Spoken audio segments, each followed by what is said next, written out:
こんにちは。スペインのマドリードからグラナダ駅に移動してきました。1泊2日の予定でアルハンブラ宮殿を中心にグラナダを観光します。時刻は11時半。まずはホテルに荷物を預けに向かいます。グラナダ駅前はタクシーが数台止まっていました。ホテルはグラナダ大聖堂の近くです。近くのバス通りまで歩いてバスでホテルに移動します。バス停に着きましたが券売機が故障中でした。散策がてら歩いてホテルまで向かうことにしました。グランビア・デ・コロン通りは街路樹が美しい目抜き通りです。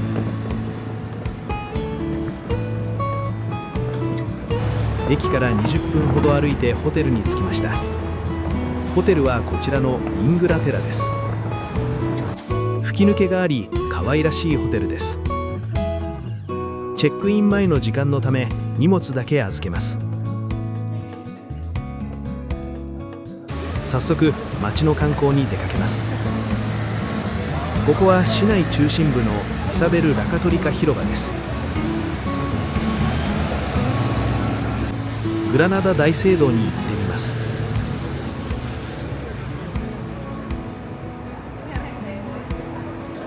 グラナダ大聖堂に到着しました。ルネッサンス様式のとても美しい外観です。1523年から建設が始まり、1704年に完成した建物です。高さも約50メートルあり、街のシンボルとなっています。隣にはイサベル女王が安置されている王室礼拝堂があります。たくさんの人で混み合っていました。近所にさまざまな種類のナイフを扱う店がありました。次にアルハンブラ宮殿が見渡せるサンニコラス展望台に向かってみます。このサンタアナ教会は小さい教会ですが結婚式で人気のようです。展望台はアルバイ新地区という丘陵にあります。このような細い坂道を登っていきます。このアルバイ新地区も世界遺産に登録されています。迷路のようになっていて歩いていても楽しいです。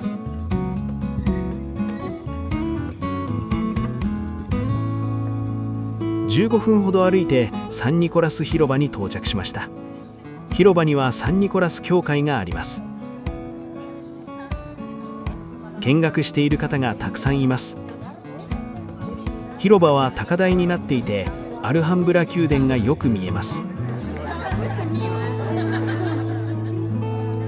遠くに見えるのがアルハンブラ宮殿です。アルハンブラ宮殿には次の日の午前中に行く予定です。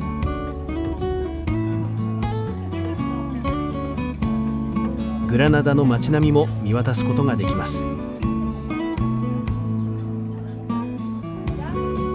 サンニコラス教会を見てみます。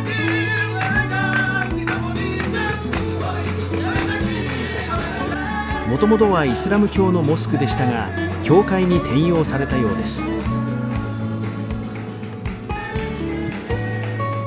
ホテルのチェックインができる時間になったので一度ホテルに戻ります。来る時とは別の道を通ると楽しいです。下りの道は上りよりも楽ですね。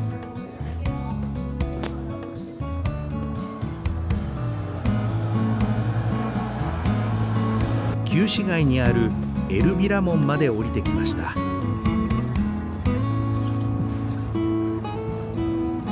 昔の城壁の一部として残されておりかなりの高さがあります。アラブ人街はアラブ系のお土産や飲食店が数多くあります。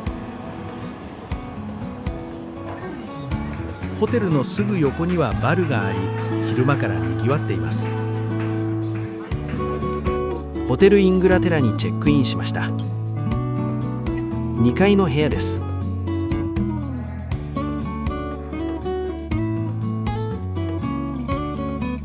部屋は広くて使いやすそうです。1泊約8000円でマドリードやバルセロナに比べるとかなり相場が低いです。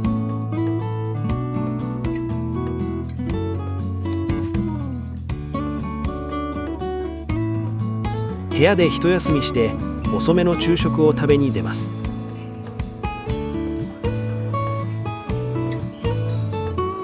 評判の良いパラスヨ・アンダルス・アルモナというモロッコ料理店に入りました。15時頃でしたので店内は空いています。ラムのタジン鍋とブリワットの盛り合わせを頼みました。ブリワットはいろいろな具材を包んで揚げたものです。盛り合わせは4種類あり、どれもスパイスが効いて美味しいです。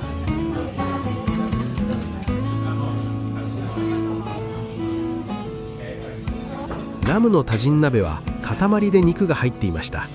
こちらも様々なスパイスが入っていて食べ慣れない味ですが美味しいです。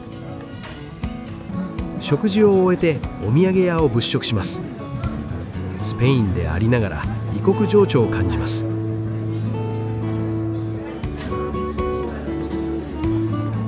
夕日の時間に合わせてサンミゲル展望台に向かいます。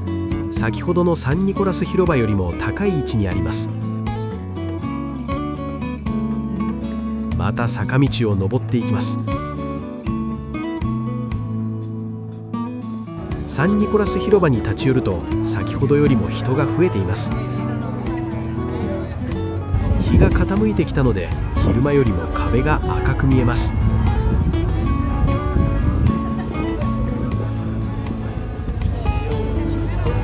さらに上に向かって歩きます。遠くに目的のサンミゲル展望台が見えます。さらに日が傾いていきます。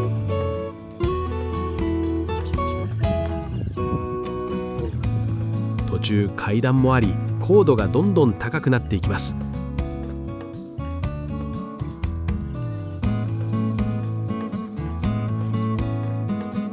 ホテルから歩いて30分ほどでサンミゲル展望台に到着です。たくさんの人が日没を待っています。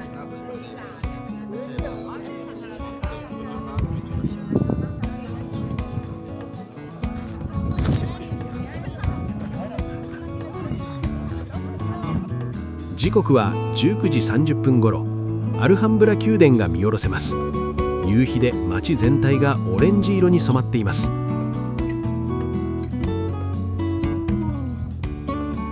20時頃になり太陽が山の奥に沈みそうです。燃えるような赤でとても美しいです。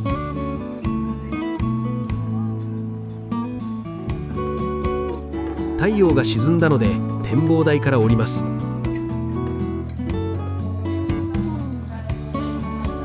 だんだんと暗くなってきました。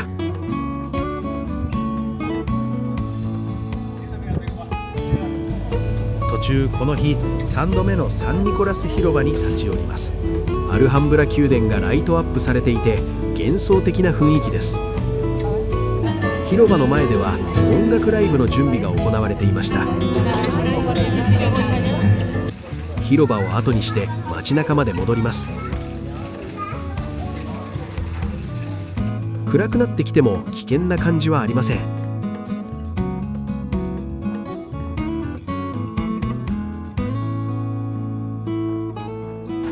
街中まで降りてきました。夕食は人気のバルロス・マヌエレスに入ってみます。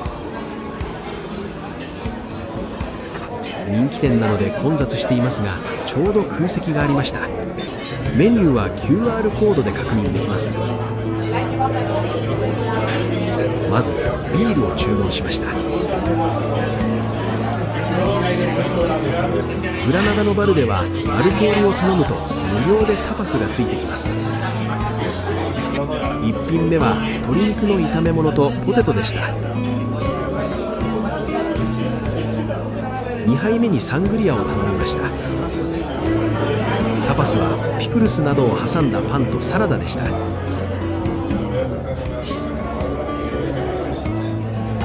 アルコール料金だけでお腹を満たされるのでバルは最高ですね。メインらしく、お店ではサッカー中継が流れています。2杯でお腹が満たされたのでホテルに帰ります。夜の街はとても賑やかです。ホテルに戻りました。次の日に備えて寝ます。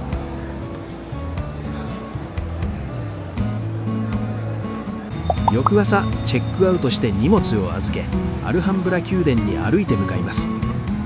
時刻は8時30分頃。まだ道を歩いている人は少ないです。今日も歩いて坂道をどんどん登ります。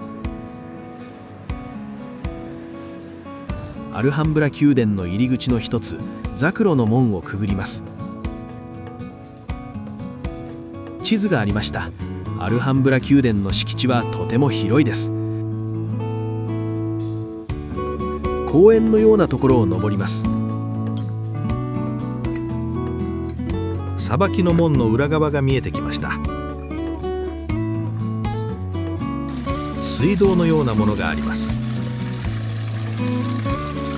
裁きの門です。アルハンブラ宮殿への入り口となっています。重厚でとても厳重な門となっています。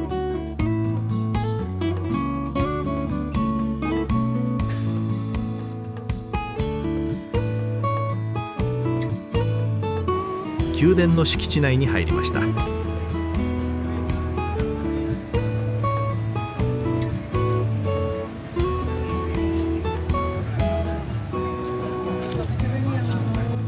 こちらはアルカサマでアルハンブラで最も古いエリアです。ローマ時代の砦の後に9世紀に建てられました。事前に購入したチケットを提示してアルカサバに入ります。ナスル宮殿は購入時に時間指定をしますが、ここはいつでも入れます。チケットは人気で早めに購入しないと午前中はすぐに売り切れてしまいます。私は4ヶ月前に公式サイトで19ユーロで購入しました。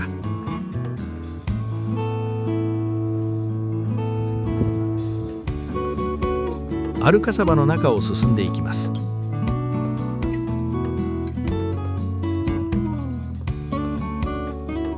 ここは兵士の住居跡や鍛冶屋の跡が残っています。土台部分しか残っていませんので遺跡のようです。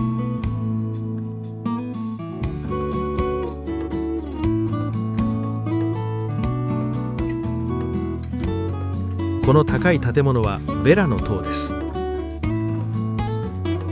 塔に登ってみます。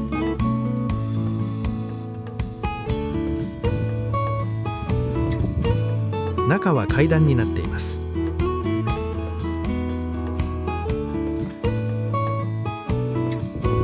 塔の頂上に着きました。かなり高い場所にあり、グラナダの街が一望できます。街の支配者になったような気分になりますね。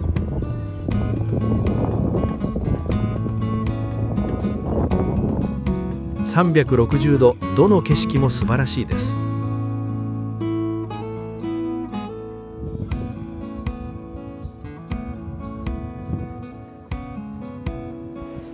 大きなグラナダ大聖堂も小さく見えます。前の日に3度も訪れたサンニコラス広場も見えます。夕日を見たサンミゲル展望台も見えます。この景色はかなりお気に入りの場所となりました。30分ほど滞在してしまいました。名残惜しいですが、塔を下りました。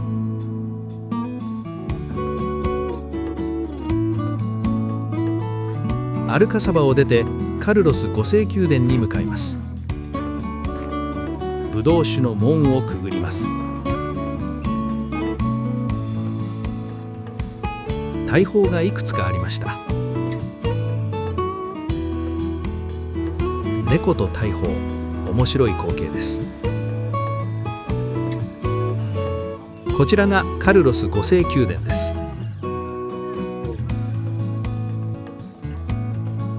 カルロス5世が16世紀に建設を命じた建物です。入り口には戦いの様子の彫刻があります。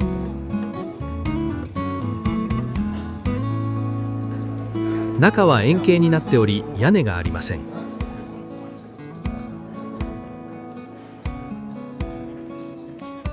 2階に上がります。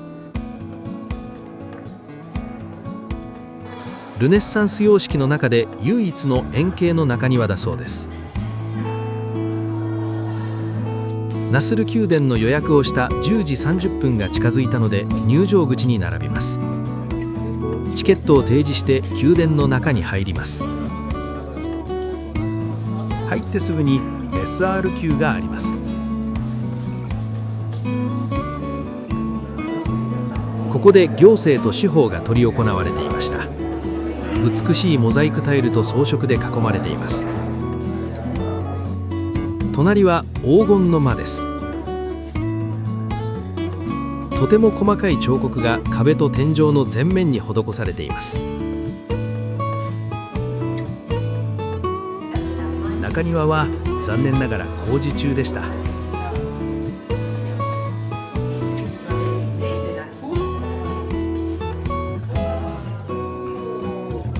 コマレス宮のファサードを抜けるとアラヤネスの中庭に出ます。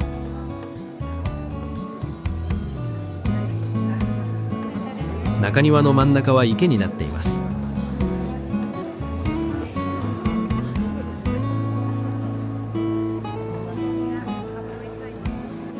反対側の正面に立ってみました。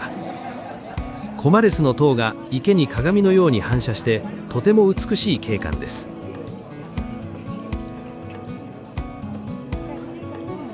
しばらく見ていたい絶景のポイントです。コマレスの塔の中に入ると大使の間があります。ここは宮殿の中でも最も豪華で重要な場所です。壁一面が文字や装飾で埋め尽くされています。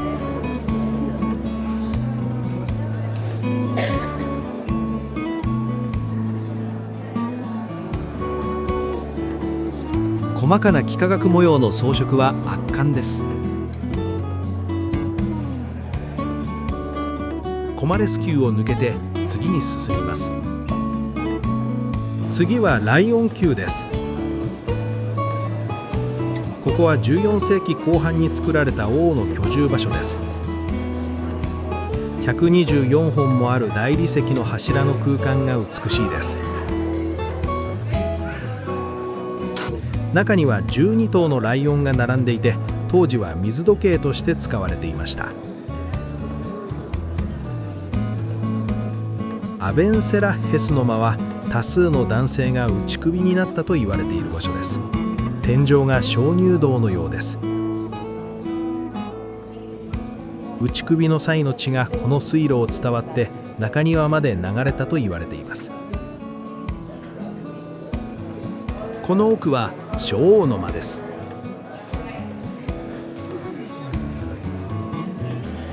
天井には色鮮やかに歴代の王が描かれています。偶像崇拝禁止のイスラム教では王の絵が描かれることは珍しいことのようです。次の部屋は2姉妹の間です。こちらも天井が鍾乳洞のようで細かな装飾が美しいです。リンダラ派のバルコニーのアーチと装飾が素晴らしいです。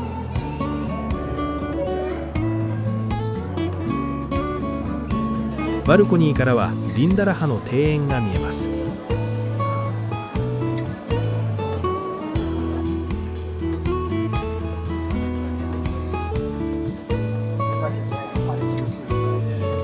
樹齢100年以上の杉の木のある鉄格子の中庭を通り抜けます。ここは浴場だったところです。トンネルのような空間になっています。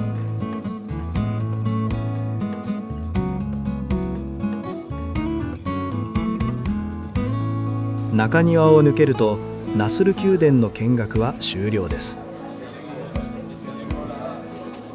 出口を進むとパルタル庭園につながっています。イスラム時代は貴族の宮殿や住宅が立ち並んでいたそうです。ところどころに池が配置されています。奥に見えるのはパルタル宮殿、貴婦人の塔が立っています。庭園を抜けてヘネラリフェの方に向かいます。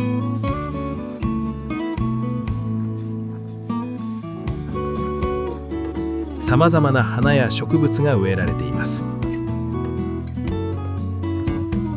ヘネラリフェまでは結構な距離があります。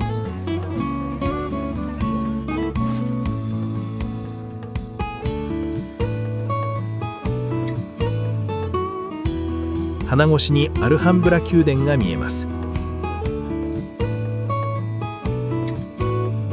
ヘネラリフェに着きました。噴水や水路が多く、水の宮殿とも呼ばれています。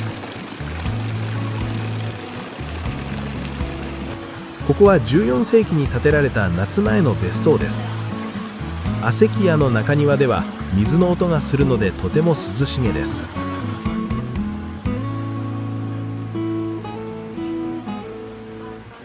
4時間近くかけアルハンブラ宮殿の観光をすべて終えました。チケットが発売されている入場口から出てみました。当日券は完売の案内が出ていました。坂を下り街中に戻ります。朝に通ったザクロの門を通り抜けます。この後は昼食のためバルに向かいます。事前に調べて気になっていたバル、エントレブラサスに来ました。こちらは肉料理のバルでとても評判がいいようです。店内は開店直後ですがにぎわっています。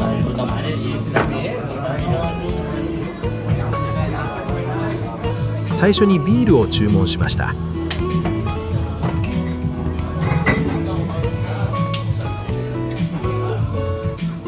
こちらも無料のタパスがついてきます。最初は豚肉のグリルでした。2杯目はサングリアです。タパスはベーコンを挟んだパンとポテトチップスでした。3杯目は赤ワインです。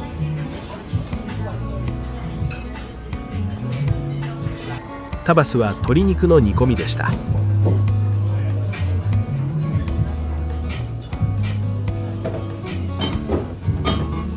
4杯目は白ワインです。タバスは牛肉のグリルとパンでした。